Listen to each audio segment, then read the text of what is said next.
매출 4조 원을 달성한 바로 그 주에 회사는 내 연봉을 삭감했다. 아무런 예고도 면담도 없었다. 그저 인사팀에서 날아온 이메일 한 통이 전부였다. 아침 7시 12분.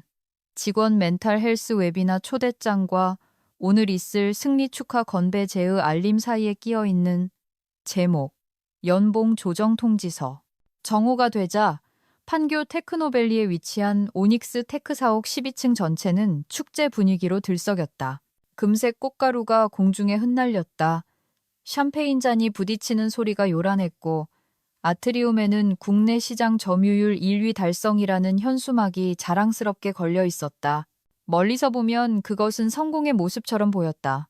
하지만 가까이서 보면 그것은 배신의 냄새를 풍기고 있었다. 나는 군중의 가장자리에 서서 미지근해진 스파클링 와인 잔을 든 채 강준혁 대표가 마치 코드 한 줄 한 줄을 직접 짠 사람인 양 사람들 사이를 누비며 악수를 나누는 모습을 지켜보았다. 그는 방 건너편에서 나를 발견하고는 얇은 미소를 지으며 다가왔다. 박 이사, 그가 내 어깨에 손을 올리며 말했다. 마치 나를 회사의 마스코트라도 되는 양 취급하는 태도였다. 정말 대단한 여정이었어. 당신의 비전이 없었다면 해내지 못했을 거야. 나는 표정을 관리했다. 입술을 거의 움직이지 않은 채 조용히 물었다. 그런데 연봉 삭감은요? 강 대표의 눈빛은 흔들리지 않았다. 이건 비즈니스일 뿐이야. 경영진 전체의 보상 구조를 개편하고 있어. 모두가 조정받는 거라고. 모두가. 1분 뒤 나는 그의 아들이자 전략제휴 담당 상무로 갓 승진한 강민우가 연봉을 20% 인상받았다는 이야기를 엿들었다. 축제라는 포장지에 쌓인 굴욕감을 애써 삼키려던 찰나 부드러운 목소리가 소음을 뚫고 들려왔다. 박 이사님, 돌아보니 이번에 새로 들어온 인턴 이수진이었다. 스탠퍼드 출신의 눈이 반짝이는 그녀는 지난 분기에 2주 동안 나를 따라다니며 업무를 배웠고 늘 나를 롤모델로 바라보던 친구였다. 이사님이 오래 계시지 않을 수도 있다는 소문을 들었어요. 그녀가 조심스럽게 말했다. 사실인가요? 상처를 주려던 말은 아니었겠지만 그 말은 비수처럼 꽂혔다. 나는 희미하게 웃었다. 이 바닥에 확실한 건 없어, 수진 씨. 곧 알게 될 거야. 그녀는 고깔 모자를 마치 대단한 의미라도 있는 양손에 쥔 채 고개를 끄덕였다.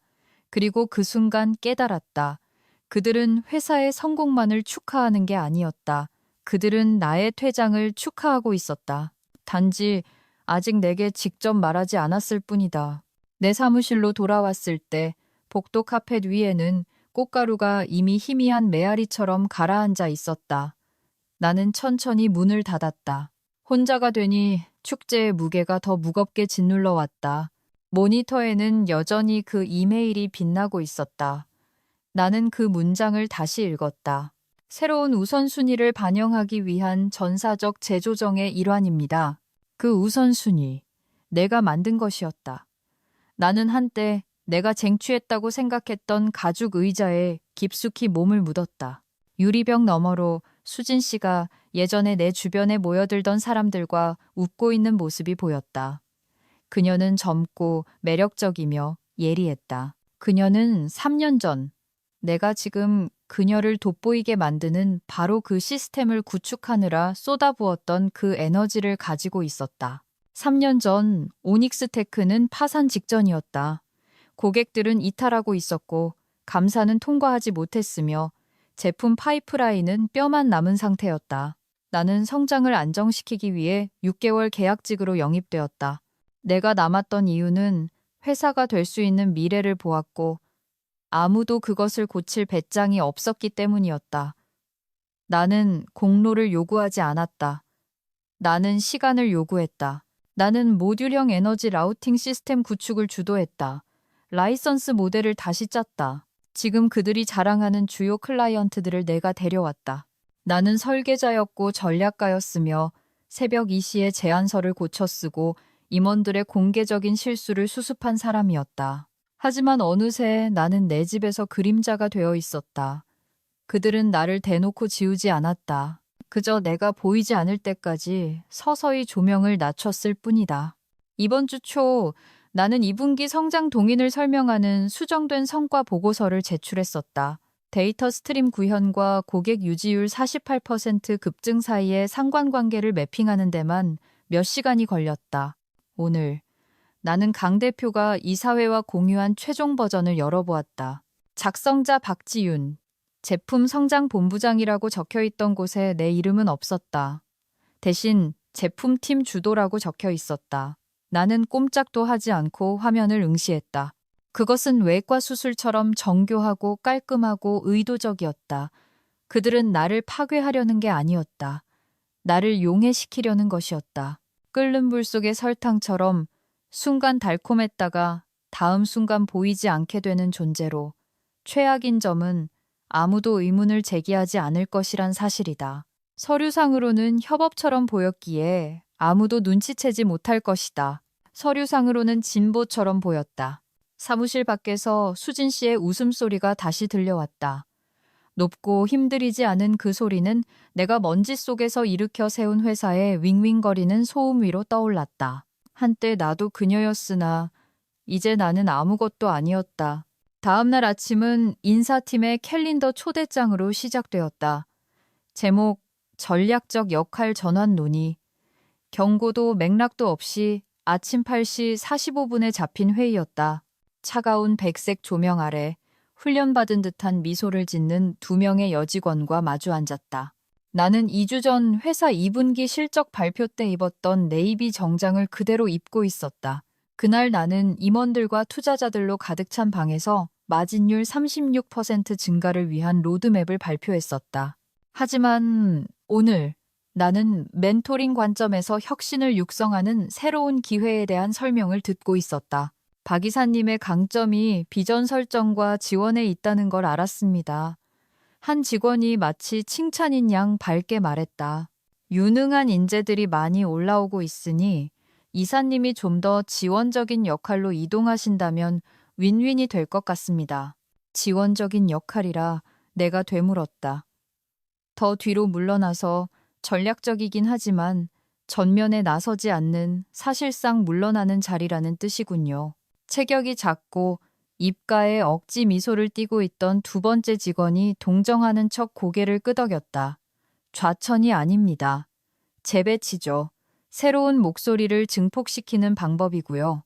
진정한 리더십을 보여주는 겁니다. 나는 마른 침을 삼켰다. 분노가 천천히 차올랐지만 목소리는 차분하게 유지했다. 누가 제안했습니까? 그들의 얼굴에 당혹감이 스쳤다. 경영진의 합의입니다. 한 명이 말했다. 많은 분들이 이사님의 기여를 존경합니다. 단지 변화가 필요한 시점이라고 믿는 거죠. 나는 그 톤을 알고 있었다.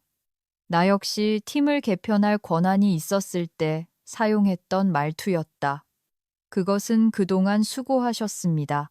이제 그만 사라져 주세요라는 말을 기업 언어로 포장한 것이었다.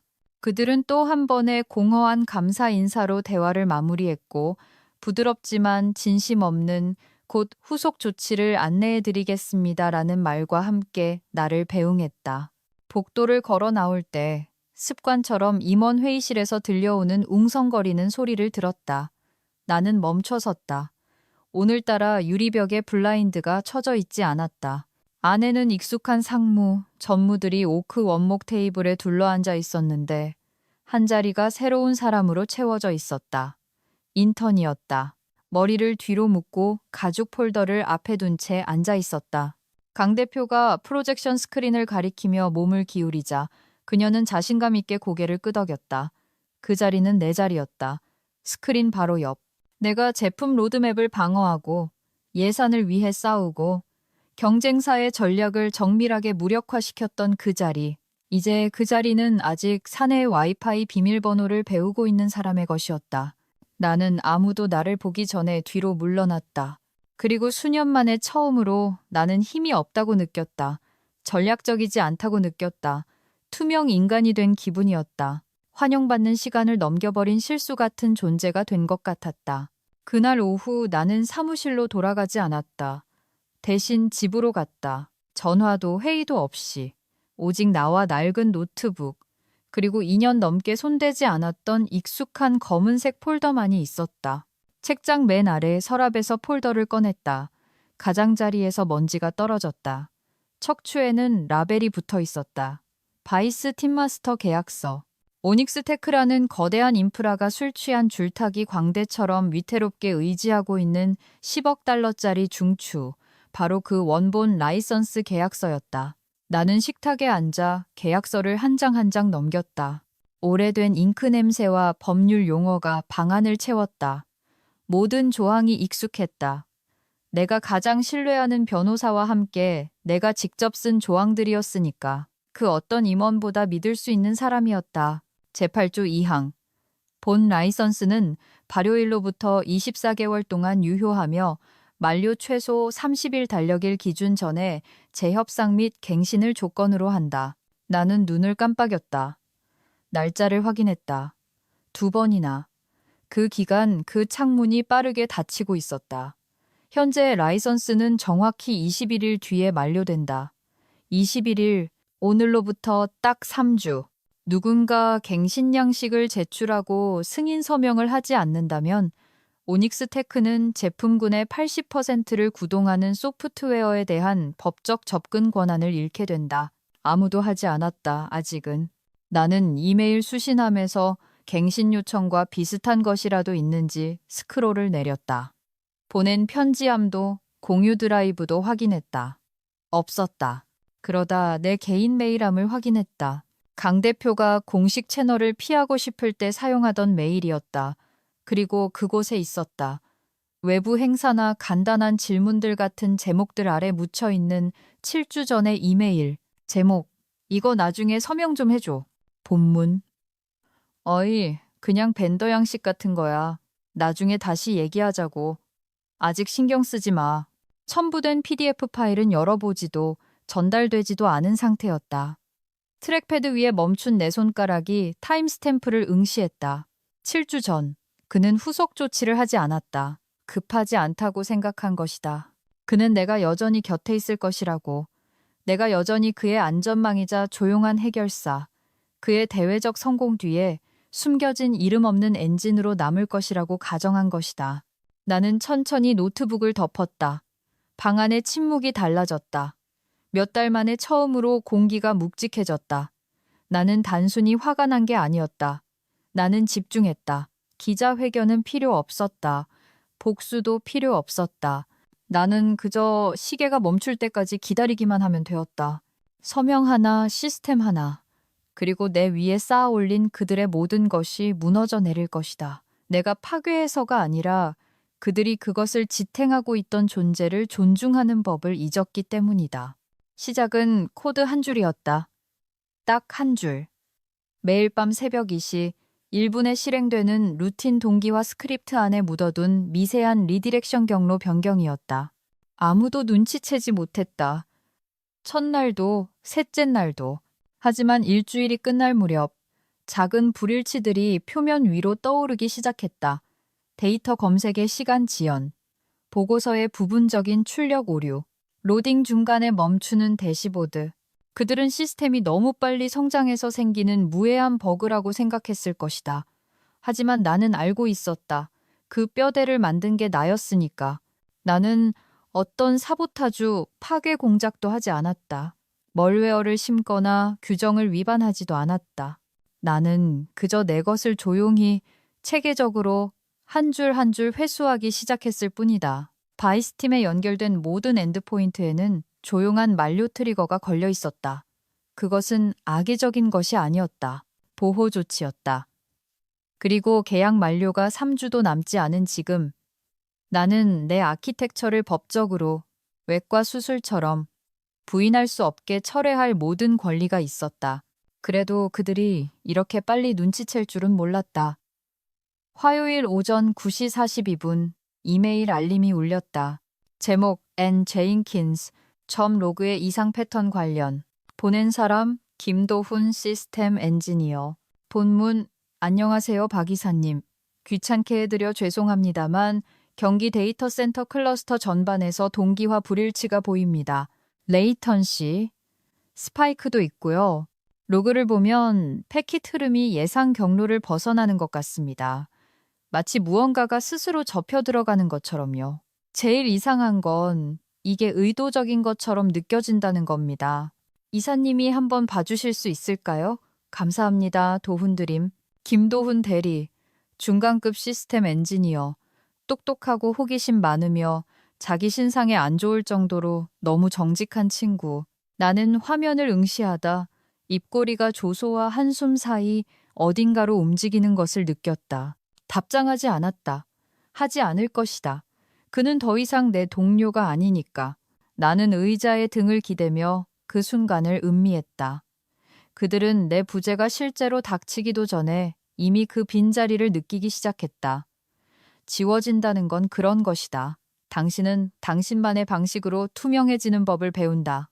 출구가 어디인지, 조명이 어떻게 연결되는지, 소리가 어디서 나는지, 아무도 모르게 방을 울리게 하는 법을 배운다. 그리고 마침내 떠나기로 결심했을 때 당신은 유리에서 입김이 사라지듯 벽에서 당신의 존재를 뽑아낼 수 있다. 나는 아무것도 부수지 않았다. 단지 내가 없는 시스템이 어떤 모습일지 상기시켜주고 있을 뿐이었다. 그들이 무시했던 유령은 이제 기계 속의 그림자가 되었다. 모든 글리치, 모든 지연, 밤만 로딩된 차트 하나하나가 어둠 속에서 내가 손을 흔드는 신호였다. 메시지는 밤 10시 6분 양치질을 하고 있을 때 도착했다. 제목, 저녁. 보낸 사람 이름도 본문도 없이 베를린 출장 이후 본 적 없던 익숙한 암호 코드만 있었다. 그 코드를 쓰는 사람은 단 한 명뿐이었다. 윤혜진, 살빅스 에너지의 대표. 과거의 라이벌이자 한때 내 상사가 될 뻔했던 사람. 그리고 언젠가 내게 이렇게 말했던 유일한 사람. 박지윤 씨, 시스템보다 빛나려고 애쓸 필요 없어요. 그냥 시스템보다 더 커버리면 돼요. 나는 전동 칫솔의 윙윙거리는 소리가 잦아들 때까지 화면을 바라보았다. 잠시 후 나는 딱 두 글자를 입력했다. 내일. 우리는 한남동 예술거리에 있는 루프탑 비스트로에서 만났다. 윤 대표는 이미 자리에 앉아 있었다. 그녀 앞에는 차가운 샤블리 한 잔이 놓여 있었고 네이비 슬랙스는 날렵했으며 소매는 그녀가 항상 통제권을 쥐고 있지만 결코 과하게 애쓰지 않는다는 것을 상기시켜줄 만큼만 걷어 올려져 있었다. 그녀는 아무 일도 없었다는 듯이 우리 사이에 4년이라는 침묵이 없었던 것처럼 나를 맞이했다. 박지윤, 그녀가 웃으며 말했다. 여전히 기자회견 알레르기가 있나 보군. 그리고 여전히 루프탑 식당을 고집하고 고도에 집착하는 이유가 뭐야? 그녀가 한쪽 눈썹을 치켜 올렸다. 관점 때문이죠. 윤 대표님. 우리는 웃었다.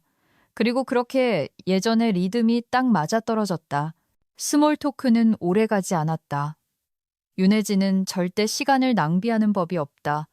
10분도 안 되어 우리는 테이블 위에 놓인 태블릿을 보고 있었다. 살빅스의 현재 인프라 모델이 띄워져 있었다. 우린 변곡점에 있어. 그녀가 말했다. 시스템이 낡았어. 패치도 해보고 덧대기도 하고 타사 통합 솔루션을 사보기도 했지. 아무것도 버티질 못해. 하지만 당신은 오닉스를 괴물로 키운 무언가를 만들었지. 그들이 자기 살을 뜯어먹기 시작하기 전까지는 내가 뼈 있는 농담을 던졌다. 그녀는 입술을 굳게 다물고 천천히 고개를 끄덕였다. 헤드라인을 봤어. 글리치들도 봤고 그 리듬을 알아봤지. 그녀가 화면을 두드렸다. 그 패턴, 그건 실패가 아니야. 철수지. 통제되고 정밀한 당신만의 철수. 나는 대답하지 않았다.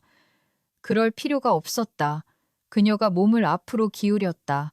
우리는 바이스팀 독점권을 원해. 조건은 당신이 정해. 나는 뒤로 기대앉아 어둠 속에서 반짝이는 서울의 야경을 바라보았다. 제안은 거대했다. 범위로나 의미로나. 이것은 단순한 비즈니스 거래 이상이었다. 이것은 명예회복이자 내 창조물을 진정으로 이해해주는 사람에게 넘겨줄 기회였다. 내가 내 자신의 가치를 보지 못했을 때조차 내 가치를 알아봐 주었던 사람에게. 하지만 내가 대답하기도 전에 윤 대표는 나를 멈칫하게 만드는 말을 덧붙였다. 아니면 그녀가 테이블 위에 손을 깍지 끼며 말했다. 당신 브랜드로 직접 기술을 리드해 볼 텐가? 숨이 턱 막혔다. 그녀는 단순히 라이선스를 제안하는 게 아니었다. 발사대를 제안하고 있었다. 지금 저더러 당신 밑에서 일하라는 게 아니군요. 내가 천천히 말했다. 아니, 그녀가 대답했다. 존중이라는 단어 철자도 모르는 남자들을 위해 제국을 건설하는 짓을 그만둘 준비가 됐는지 묻는 거야. 수년 만에 처음으로 우리 사이에 숨 막히는 침묵이 감돌았다. 나는 지워진 기분이 들지 않았다. 소모품이 된 기분이 아니었다. 새로 태어난 기분이었다. 3일 주세요. 내가 말했다. 이틀 줄게. 그녀가 미소 지었다. 이 기계를 노리는 유령이 당신만 있는 건 아니니까. 테이블에서 걸어 나올 때 도시의 불빛은 더 이상 나를 가두던 벽처럼 보이지 않았다. 그것들은 회로처럼 보였고 나는 다시 플러그를 꽂을 준비가 되어 있었다. 내 이름으로, 내 조건으로, 나의 재탄생을 위해 오닉스테크의 마지막으로 걸어 들어갔을 때 작별 인사 같은 느낌은 없었다. 거래의 종료처럼 느껴졌다. 내가 동의한 적은 없지만 아무도 이름 불러주지 않았던 나의 3년간의 탁월함으로 대가를 치른 거래의 종료. 아침 7시 8분에 도착했다. 사원증은 여전히 작동했다. 리셉션의 임시직 직원인 김민호 씨가 보안 검색대를 지나는 나에게 나른하게 고개를 까딱였다. 나는 희미하게 웃어주었다. 그는 내가 이 건물이 2022년의 붕괴 위기와 2번의 인수 시도에서 살아남은 이유 중 하나라는 사실조차 모르고 있었다. 내 사무실로 가지 않았다. 나는 곧장 지하 2층으로 향했다. 대부분의 임원들은 존재조차 모르는 복도 끝으로 인프라 액세스 금고는 강철문과 2대의 보안 카메라 그리고 내가 직접 설계한 생체 인식 스캐너로 보호받고 있었다. 접근 권한을 가진 사람은 단 6명. 나는 여전히 그중 한 명이었다. 내부는 서늘했다. 서버렉들이 살아있는 유기체처럼 웅웅거리며 부드럽게 깜빡였다. 구석에는 벽에 매립된 무광 알루미늄 금고가 나를 기다리고 있었다. 나는 코드를 입력하고 잠시 멈췄다가 다이얼을 돌렸다. 안에는 검은색 USB 드라이브와 밀봉된 봉투가 있었다.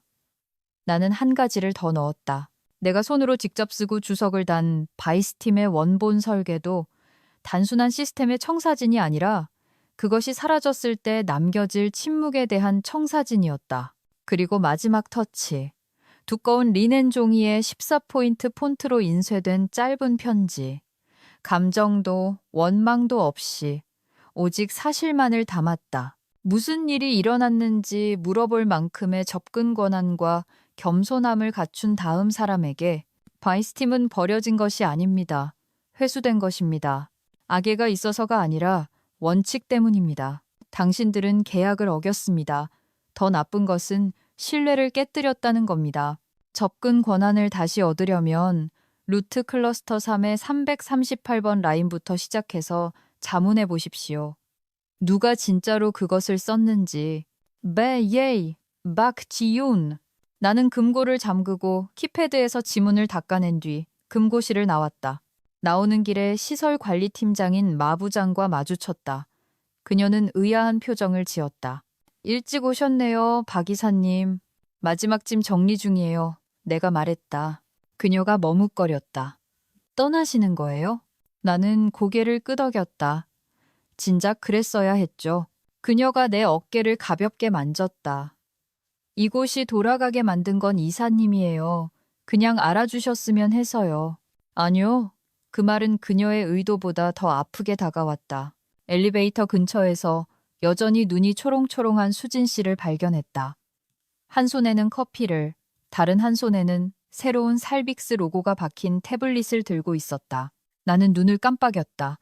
그녀도 이직 준비를 하는 건가? 그녀는 나를 보자마자 달려왔다. 이사님, 그녀가 작게 말했다. 소문이 사실인가요? 나는 그녀의 눈을 똑바로 쳐다보았다. 그녀는 순진하지 않았다. 더 이상은 아니야. 저희가 이사님을 잃은 건가요? 그녀가 물었다. 나는 미소 지었다. 아니, 너희는 날 가진 적이 없어. 엘리베이터 문이 우리 사이를 닫을 때 그녀는 얼어붙은 듯 서 있었다. 나는 뒤돌아보지 않았다. 로비를 걸어 나갈 때 높은 유리 천장으로 햇살이 쏟아져 들어와 돌에 새겨진 회사의 사운 위에 떨어졌다. 정직으로 세우고 비전으로 이끈다. 그들은 그 두 단어가 무슨 뜻인지 전혀 이해하지 못했다. 하지만 곧 알게 될 것이다. 어떤 퇴장은 도망이 아니다. 더 큰 무언가로 향하는 입구다. 첫 번째 균열은 아침 8시 7분에 발생했다. 데브옵스 슬랙 채널에 다급한 메시지가 떴다. 모든 대시보드가 루프에 걸렸습니다. 매출 데이터가 안 불러와집니다. 복구 예상 시간 6분 이내. 재무팀이 끼어들었다. 클라이언트 포털 다운됨. 분기 분석 자료 접근 불가. 503 에러 뜹니다. 8시 30분이 되자 그것은 단순한 버그가 아니었다. 패턴이었다. 그리고 9시 15분 경기 데이터 센터 인프라 전체가 무너지기 시작했다. 나는 그곳에 없었다. 당연히 나는 시내의 조용한 구석진 카페에 앉아 블랙커피를 손에 든 채 내 개인 진단 대시보드에서 경고 알림이 펼쳐지는 것을 지켜보고 있었다. 오래전 초기 문제 해결을 위해 만들어둔 바이스팀의 프라이빗 버전이었다. 그들은 내 수동 모니터링 키를 취소할 생각조차 하지 못했다. 깜빡이는 빨간색 노드 하나하나가 안도의 한숨처럼 놓아주는 행위처럼 느껴졌다. 나는 내 부재가 그들의 운영 구석구석으로 서서히 피처럼 번져가는 것을 멀리서 지켜보았다. 내 결함성을 갖도록 내가 설계했던 데이터 사일로들이 질식하기 시작했다. 오토스케일링 프로토콜이 얼어붙었다. 한때 9%의 가동 시간을 자랑하던 시스템들이 7분, 8분, 10분 그리고 그 이상 멈춰섰다. 9시 52분, 며칠 전 이상 징후를 내게 알렸던 엔지니어 김도훈에게서 메시지가 왔다. 퍼지고 있어요. 단순한 동기화 지연이 아니에요. 전체 세그먼트가 증발하고 있어요. 강 대표님이 질문을 쏟아내고 계세요. 답장하지 마세요. 저도 알아요. 그냥 수리 불가능한 건 아니라고만 말해주세요. 나는 답장하지 않았다. 왜냐하면 지금쯤 오닉스테크의 상황실, 대회의실 C 안은 부정 단계에서 완전한 공황 상태로 넘어갔을 테니까. 시카고 출장에서 급히 귀국한 강 대표는 초췌하고 분노한 모습이었다. 그의 아들 강민우는 웬일로 할 말을 잃은 채 옆에 앉아 있었다. 수진 씨는 웬일인지 그 자리에 참석해 화이트보드 근처에서 실시간으로 정전구역을 추적하고 있었다. 전무이사인 최상무가 태블릿을 테이블에 내리쳤다. 이건 사고가 아니야. 그녀가 쉬쉬거렸다. 이건 타겟팅된 통제 철수야. 아무것도 지워지지 않았어. 그냥 연결이 끊긴 거지. 누군가가 대부분이 생각하고 있던 것을 속삭였다. 박 이사가 한 짓인가? 강 대표가 천천히 고개를 들었다. 안개처럼 침묵이 방을 덮었다. 그러자 그가 코웃음을 쳤다. 박지윤? 그가 말했다. 그 여잔 그런 종류의 사람이 아니야. 그의 말은 공중에 매달려 있었다. 무시하고 가르치려 들고 틀린 말이었다. 그는 설계도를 남기고 떠난 내 버전을 본 적이 없었으니까. 그는 인사팀으로 보내지 않고 서버실 금고 안에 접어둔 내 사직서의 한 줄을 읽지 못했다. 그는 나 같은 사람이 소리 지르지 않고 무언가를 부수지 않고 걸어 나갈 거라고 생각하지 못했다. 하지만 나는 부술 필요가 없었다. 그저 붙들고 있던 것을 놓았을 뿐이다. 10시 41분. 살빅스는 이미 엔터프라이즈 최적화에 획기적인 파트너십을 예고하는 성명을 발표했다. 소문이 돌았다. 클라이언트들이 전화를 걸기 시작했다. 3건의 계약이 보류되었다. 2건은 즉시 취소되었다. 주가는 1시간도 안 되어 4%나 폭락했다. 그래도 나는 눈 하나 깜빡하지 않았다. 그저 지켜보았다. 그들이 허둥대게 내버려 두라. 그들이 따라갈 생각조차 하지 못했던 선들을 추적하게 두라.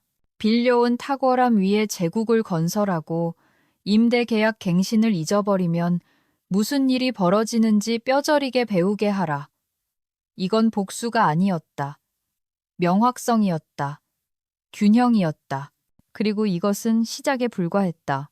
오전 11시 5분 테크 컨벤션 센터의 유리 연단 뒤 거대한 LED 스크린에 살빅스 로고가 켜졌다. 내부의 공기는 기대감으로 웅웅거렸다. 투자자, 분석가, 기자, 임원들이 수첩과 녹음기를 움켜쥐고 줄지어 앉아 있었다. 속삭임이 공간을 채웠다. 살빅스는 전례 없는 무언가, 엔터프라이즈 인프라의 완전한 재창조를 약속했었다. 하지만 그 누구도 정확히 무엇을 보게 될지 몰랐다. 그때 윤혜진 대표가 차분하고 우아하게 이미 상황을 장악한 모습으로 연단에 올랐다. 오늘 함께 해주셔서 감사합니다. 그녀가 강하지만 따뜻한 목소리로 시작했다. 살빅스에서 우리는 진정한 혁신은 소리 지르지 않는다고 믿어왔습니다. 그것은 짓고 배우고 말할 적절한 순간이 올 때까지 조용히 진화합니다. 그녀가 잠시 멈췄다. 그 순간이 바로 지금입니다. 조명이 어두워졌다. 홍보 영상이 재생되었다. 붕괴된 산업, 무너지는 낡은 시스템, 과부하된 데이터 스트림의 빠른 컷들. 그러다 갑자기 선명함으로 전환되었다. 깨끗한 대시보드, 실시간 최적화, 압박 속에서도 매끄러운 성능, 그리고 이름이 등장했다. 새로운 로고가 나타났다. 날렵한 은색선, 대부분에게 낯선 로고, 그리고 군중이 놀란 침묵 속에서 지켜보는 가운데 두 번째 인물이 무대 위로 걸어 나왔다. 나였다. 화려한 연출도 음악도 없었다. 그저 바반타 로고 배지를 라펠에 단 네이비 정장 차림에 내가 마이크로 걸어갈 뿐이었다. 나는 윤 대표 옆에 서서 카메라와 불신의 바다를 똑바로 응시했다. 제가 어디 있었는지 궁금해하셨던 분들을 위해 말씀드리자면 내가 차분하게 말했다. 저는 시스템을 떠난 적이 없습니다. 그저 다시 만들었을 뿐입니다. 탄성이 메아리 쳤다. 바반타는 단순한 기술 제공자가 아닙니다. 내가 계속했다. 살빅스 르네상스의 중추입니다. 여러분이 보고 계신 아키텍처, 예측 엔진, 확장성은 지워지기를 거부한 사람들에 의해 설계되고 테스트되고 보완되었습니다. 시내 반대편의 상황실, 수진 씨는 얼어붙은 채 라이브 스트림의 시선을 고정하고 있었다. 뭔가 엄청난 일이 일어날 것을 직감하고 팀 회의까지 빼먹고 보고 있었다. 그녀의 손가락이 키보드 위에서 떨렸다. 화면 위로 눈물 한 방울이 흘러내렸다. 댓글창이 폭발했다. 잠깐, 저 사람 오닉스 테크에서 사라졌던 박지윤 아냐? 그녀가 시스템 그 자체였어. 설마 쟤네가 자른 거야? 제발 그녀가 제 발로 나간 거라고 해줘. 그들이 날 잘랐어요. 수진 씨는 그렇게 치고 싶었지만 지금조차 그들이 자신들이 나를 해고했다는 사실을 알고 있는지 확신할 수 없었다. 컨퍼런스 현장으로 돌아와 나는 조용한 결말로 발언을 마쳤다. 저는 한때 유산이란 주어지는 것이라 믿었습니다. 하지만 그 이후로 저는 그것이 직접 짓는 것임을 배웠습니다. 그리고 이번에는 제 이름을 그 위에 걸겠습니다. 장내가 터질 듯한 환호성으로 뒤덮였다. 박수, 터지는 플래시, 깨달음의 함성이 모두를 덮쳤다. 살빅스는 미래를 쟁취했고 내가 그 설계자였다. 나는 윤 대표를 쳐다보았다. 그녀는 미소 지었지만 말하지 않았다. 그럴 필요가 없었다. 우리 뒤로 메인 스크린에 바반타 인터페이스가 켜졌고 그 아래로 세 단어가 초점을 맞추며 깜빡였다. 시스템 인증 완료 PJY. 단순한 이니셜이 아니었다. 서명이자 되찾음이었으며 무엇보다 승리였다. 엘리베이터 문이 열리자 침묵이 흘렀다. 팡파르도 기다리는 비서도 예전에 내가 다른 사람의 성공을 위해 인쇄했던 론칭 배너도 없었다. 그저 바반타 타워의 가장 높은 층으로 이어지는 유리와 강철의 긴 복도뿐이었다. 나의 타워, 복도 끝에는 내가 임대 계약을 하거나 회사를 설립하기 훨씬 전부터 마음속으로 설계해 두었던 사무실이 있었다. 바닥부터 천장까지 이어지는 통유리창, 로고도 없고 기업 특유의 장식도 없는 오직 빛과 공기뿐인 공간. 그리고 도시가 아래로 펼쳐져 있었다. 기여자가 아닌 창립자로서의 나의 도시. 나는 책상으로 걸어갔다. 심플하고 우아하며 무광 블랙 노트북과 사각형 종이 상자 하나를 제외하고는 비어있는 책상. 나는 이미 안에 무엇이 들어있는지 알고 있었기에 천천히 상자를 열었다. 명패. 내가 연봉 삭감을 당한 다음 날 오닉스 테크 사무실 벽에서 그들이 떼어낸 것. 시설 관리팀이 결코 돌려주지 않고 내 이름이 만료된 것처럼 조용히 창고통에 버렸던 바로 그 명패였다. 나는 그것을 집어들어 먼지를 털어내고 책상 뒤 책장에 올려두었다. 실패의 기념비가 아니라 지워지는 것을 살아남았다는 증거로서 나는 그 덕분에 더 큰 존재가 되었다. 문에 부드러운 노크 소리가 났다. 내 비서실장인 라나가 태블릿과 그녀 특유의 날카로운 미소를 띠고 들어왔다. 대표님, 그녀가 말했다. IPO 기업 공개 서류가 통과되었습니다. 10일 뒤면 바반타가 공식 상장됩니다. 나는 고개를 끄덕였다. 그녀가 두 번째 폴더를 건넸다. 이번에는 인쇄물이었다. 이것도 좋아하실 것 같아서요. 헤드라인은 이렇게 적혀 있었다. 검찰, 전 오닉스 테크 대표 강준혁 업무상 배임 혐의로 수사 착수. 강 대표의 얼굴은 내가 기억하던 것보다 작아 보였다. 나는 아무 말도 하지 않았다. 그럴 필요가 없었다. 그리고 한 가지 더. 라나 실장이 덧붙였다. 살빅스 측에서 바반타의 실제 소유주를 공개해도 되는지 허락을 구했습니다. 그것이 마지막 단계였다. 수년 동안 살빅스가 얼굴마담 역할을 하는 동안 나는 그 모든 것 뒤에 있는 힘이었다. 지분 82%, 통제권 100%. 배신의 잿더미 위에 세워진 그림자 제국. 나는 미소 지었다. 좋다고 전해요. 그녀가 나가고 나는 창가로 걸어갔다. 아래의 도시는 에너지를 내뿜으며 펄떡이고 있었다. 모든 것이 바뀌었다는 사실을 모른 채 소음도 헤드라인도 아닌 조용하고 집중된 되찾음으로 박수도 고별사도 바이럴 영상도 없었다. 그저 나, 내 이름, 내 시스템, 그리고 마침내 나의 자유만이 있었다. 때로는 침묵이 복수보다 더 큰 소리를 낸다.